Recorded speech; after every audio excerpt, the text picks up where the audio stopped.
SJ Fibonacci here, and welcome to lesson 2 of 438 Forex trading course.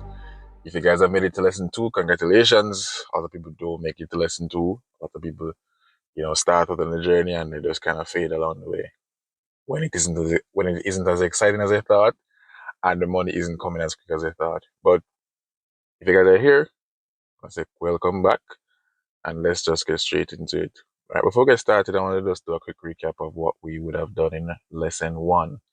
Right? I'm gonna show how we tie everything together. So we would have defined what a market is, right? The forex market is a place, whether physical or virtual, where buyers and sellers come together to sell and buy currencies at a mutually agreed upon price. We'd also explain that the mutually agreed upon price is what we call the exchange rate, and currencies are traded in pairs. Big, big thing to note. Currencies are traded in pairs. Traders make money by taking advantage of the fluctuating prices. So we buy low and sell high. Remember, that was an important point for us to make. We buy low and sell high, and we take advantage of the fluctuating prices. Now in this lesson, we're going to go into how we measure the fluctuation in prices, right? And then we'd also discuss the decision process that goes into determining when to buy. Determining when to buy and when to sell.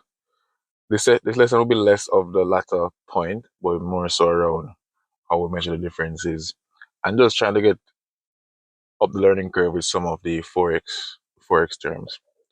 Now, before we get started, just want to do a quick recap, but a quick rundown of what we'll be covering, right? So we'll be introducing major pairs and minor currency pairs, and it will also be defined what a pip is. We'll also be defining what a standard lot is, defining the spread, and we'll also be defining margin and its relationship to leverage. If you guys ever recall, we have defined what leverage is in our first lesson. So let's just get straight into it. So if you guys look on screen, you will see that we have a list of major pairs, and in bracket, what a major pair is a pair that pretty much has US dollars in there, right? So we have Euro USD, where US is a base currency, and if you guys ever recall, the base currency is pretty much a currency in which the exchange rate is quoted. So what this means is that when we have the price, it's just telling us how much it costs in US dollars to buy €1, right? And then we also have USD JPY, and the concept is still the same. Is how much in the yen, JPY is what we call a yen, how much yen does it cost to buy a US dollar, right? Similar to what we have with our USD / JMD pair that we discussed in lesson 1. How much Jamaican dollars does it take to buy $1? And the list goes down. So we have GBP, and we kind of abbreviate them. So we call it GBP USD, or we call it GU. There's USD Swiss franc, Switzerland dollars. Then there's USD JAD, which is the Canadian dollar. We also have the AUD USD, which is the Australian dollar, and the US dollar. And then we have NZD, which is the New Zealand dollar, right? And there are other pairs, right? So there are pairs that don't contain the US dollars and are known as minor pairs, or they're called cross pairs. And the reason why, I probably won't get into this lesson, but the cross pairs are pretty much a combination of the major pairs. So what you need to know is that there really isn't. So these are the major pairs that are traded, right? There really isn't. Let's say, for example, there isn't a direct market for let's say, GBP JPY. There isn't a direct market. So what happens is that what really takes place is it's a cross between the USD JPY and the GBP USD. So those are the major pairs that are traded. There isn't a direct market for the cross pair, but it is the cross takes place. So you'd have to trade both of those major currencies in order to give you. So it's a synthetic, in a sense. It's a synthetic made up pair because it doesn't really necessarily exist. There isn't a direct market for it, right? And that's all we need to know. And then there are other pairs like exotics, like USD Brazilian, right? That is, those, you really don't trade them, and the market for those wouldn't be as liquid. For example, like a USD JMD would be like an exotic pair where that doesn't really get traded a lot, and so the liquidity in those is just really low. Now let's just get into what a pip is, right? Like what is a pip, right? And in short, I've mentioned it briefly earlier. In short, a pip is the smallest measurable change in the currency prices, right? So I mean, when we go to buy currencies, I don't think we get the quotes beyond two decimal places, right? But the change takes place at much higher decimal places, or much lower decimal places, right? So, for example, so we can see on screen, definition on screen is that a unit of measurement to express the change in value between two currencies is called a pip. So, if the Euro USD moves from $1.10 or 1.1050 to 1.1051, that 0.01 change in the US dollar is what we call a pip. I remember in lesson one I was saying that the price changes in currency is so small that you have to buy a lot of it for it to make sense. And this is how small it is. It's not even a cent. This is like, remember a cent would have been zero point 0.1. This is like two decimal places further beyond a cent. So it's not even a cent as yet. Right? That'll show you how small the changes are. And then in the real world, when we trade currencies, we don't even see those small changes. But the big guys who are moving tons of these things, those changes actually matter to them, right? So a pip is usually the last decimal place of a price quote. Right? So some quotes go as high as four decimal places, while there are others that go lower. Right? So most pairs go out to four decimal places, but there are some exceptions, like in Japanese yen pairs, they go out to two decimal places. For example, the Euro USD pair, it is 0.0001, but for the Japanese yen, it is 0.01. Right? And that is pretty much what a pip is. Now, Now, there are the different movements represent a different number of pips. So remember, the pip is 0.001.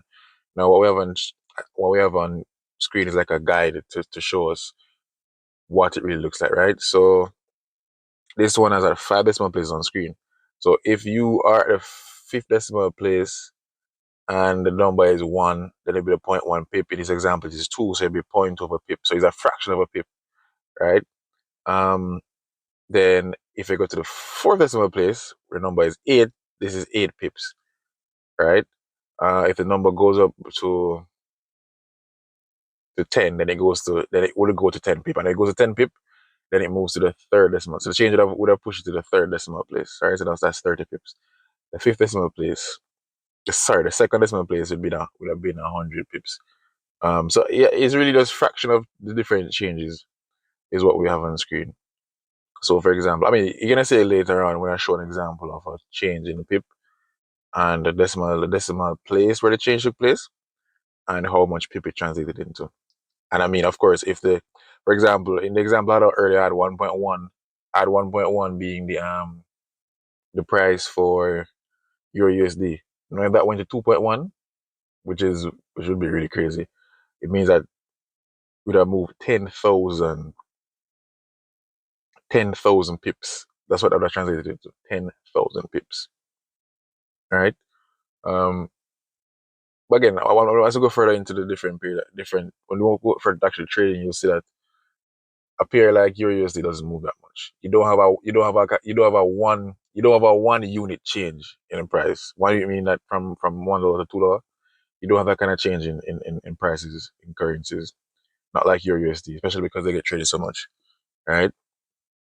Um, yeah. So the next thing that I want to define is what a lot is, right? So again, as I mentioned earlier, you remember in my example when I was talking about buying a different pounds of potato, like 10 pounds of potatoes in the first example and so on. What a lot is, it just refers to a specific amount of, is a measurement of the amount of units of currency you're buying or your position size, right? So Forex is commonly traded in specific amounts called lots, or basically the number of currency units you buy or sell. A lot is a unit measuring a transaction amount. When you place orders on your trading platform, orders are placed in sizes quoted in lots. It's like a and it's just a standard size of unit. So and it was just again it's standard, it's just standardized things, right? So there's an example of like an egg carton. So it's like an egg carton. When you buy eggs, you usually buy a carton of eggs, and one carton contains 12 eggs. And the standard size for a lot is 100,000 units. And this is very important. The standard size, a standard lot size is 100,000 units of a currency. And now, of course, you have, and then, stuff kind of change when we have what we call mini lots, micro lots, and nano lots. And what these are, respectively, is that, so, and a mini lot would be 10,000 units, a micro lot would be 1,000 units, and a nano lot would be 100 units. Now, you're probably wondering now, how does the lot size actually translate into how much money we make, right? And here I have a chart on screen that shows us how much money you make, right? Because when you make profits from trading, you actually earn your profits per pip.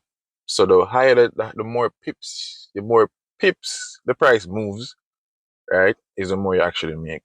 The pip value may vary based on the currency, but for the USD pairs, it's around $10 per pip, right? And what this table is showing us is how much you actually make based on your position size or the amount of units you're actually trading, right? So the standard lot, which is 10,000 units, sorry, which is 100,000 units, and the volume is standard is 1. That's the volume. That's $10 per pip. So what it means that if you are trading one lot of a currency, right, how much you make or lose, that it goes both ways. How much you make or lose is based on the number of pips that you lose times that $10. There's an example I have at the end that I'll just show you guys how we just tie everything back together. And the same for the mini lot. So the mini lot would be 0.1, and that you'd be earning $1 per pip. And the micro lot would be 0.01, and that's 10 cents per pip. And then the nano lot which is a 0.001 would be 1 cent per pip. All right. Again, this is also very important. How much you lose also depends on the position size. So it goes both ways. So if you're making $10 per pip, it means that you're also losing $10 per pip if the trade is going against you. Right? That's actually very important to note. Now, what is spread? What is spread? So you guys might even go to the bank, right? When you guys go to the bank, you realize that they sell the currency at one price, but when they're buying it back from you, they're buying it at a lower price, right? The difference between those two prices is what we call the spread, and that's how the bank makes money. Again, it's always about, it comes back to the same very principle we talk about in lesson 1. It's always about buying low and selling high. So they're going to buy the currency from you at a lower price, and they're going to sell it back at a higher price. So Forex brokers will quote you two different prices for a currency, the bid and the ask price. So the bid price is the price at which you can sell the base currency, and the ask price is the price at which you can buy the base currency. The difference between the two is known as a spread. And that is how they make money. So what I want to explain here, and really through this kind of stuff isn't necessarily important for you to know. It's just to set the foundation, to be honest. Right? I just want to be very thorough in it. Because when you actually trade currency, remember you're trading it through a broker. You don't actually have the currency. Remember, you can start trading with a $10 account. You don't actually have the currency. The broker is the one buying and selling the currency for you. Right? And what they're saying is that if it's a broker that doesn't charge commission for the transactions, when you put in an order, what they do is that they buy and sell at these different prices, and they make a difference. They make their profits from the difference in price. So even though I mentioned that you guys make $10 per pip, you may not actually get $10 per pip in terms of profit, because the broker is going to take their spread out of it. Right. So this is how the brokers make their profit. The difference between the price, difference between the ask price and the bid price. Now, what is margin? Right. So when trading Forex, you're only required to put up a small amount of capital to open and maintain a new position. And this margin is what we call, and this capital is what we call the margin. Now, just make a note of that. Remember, it is the amount of money in your account that you have to put up to actually open a position and keep the position open. You have to have that money in your account. Now, I want to bring us back to to a concept we brought in the last session, right? Remember, we're saying that leveraging in Forex refers to the practice of borrowing money from a broker and amplifying the size of a trader's position in the market. It allows the trader to control a larger position, right? So the leverage, remember, you have $10, and if you have a leverage of 1 to 100, it means that you now have 10 times 100 is $1,000 in purchasing power, right? When you enter a trade, you have to take a portion of your $10 and put it up with the broker. The broker have to have that money put aside. That's money that you cannot trade with anymore because you need that to open your position. Again, at the end of it, at the end of the lesson, I showed an example of exactly how everything ties in together. So just an illustration of how leverage actually works is that you and margin. So this shows the relationship between leverage and margin, right? So you need you enter a position that requires $10,000. What you need to put up is 200, right? So your leverage is 50 to 1. So for every dollar that you have in your account, the broker gives you 50 times that amount to trade with. So if you need $10,000 for a position, you need to put up 200 because 200 times 50 gives you that 10,000. And that's why it shows you the relationship here. So it amplifies your money, and your margin is the amount that you need to put aside. Now, how the thing actually works, and when you guys will see it, when I actually start showing up the Forex platform, it will show you on screen for each position or for any position you have running, how much margin you actually have, how much margin you've actually used up, and how much you have left. And there's something called a margin call where your margin starts to run out because again you have to maintain this $200. So if you start trading, if you start losing trades and the balance starts to go down, it will close your account automatically if your margin goes below a certain percentage. Right? But of course, when I start showing the platform and stuff, we'll be able to go through that kind of stuff. Now, before we close out, I'm just want to go through an example of tying all the concepts together. Right? So in this example, you have an account with 1,000 US in there, and your leverage is 1 to 1,000. What this means is that you have $100,000 of buying power, right? So that 1,000 times 1,000 is 1 million. So you have 1 million of buying power. And that is leverage, right? That's your leverage. So your money in your account is being amplified because you have a leverage of 1 to 1,000. Now let's say that you buy a standard lot of your USD. Remember, standard lot is 100,000 units, and you're buying it at $1.30 US, right? In order to, so you're buying that, you want to buy that, right? In order to open this position, you need $130,000, right? That's what you need.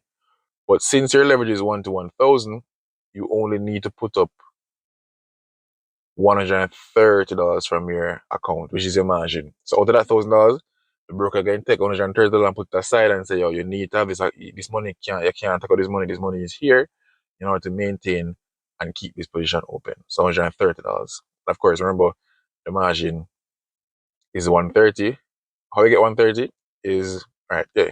You guys can see it. The 130 times the 1,000 would give you the 130,000 that you need. So that's what you put up. Now, let's say that the price of your USD increases to $1.32, right? This movement is 200 pips. Remember, I showed the chart earlier where we have that the second decimal place represents 100 pips, right? So if it is 0.0, if one is at the second decimal place, that represents 100 pips. So it would have moved from 0.3 and would have gone up by 0.2. So it pretty much went up by 2 cents, and that 2 cents represents 200 pips. If it went up by 3 cents, it would have been 300 pips. If it went up by 5 cents, it would have been 500 pips.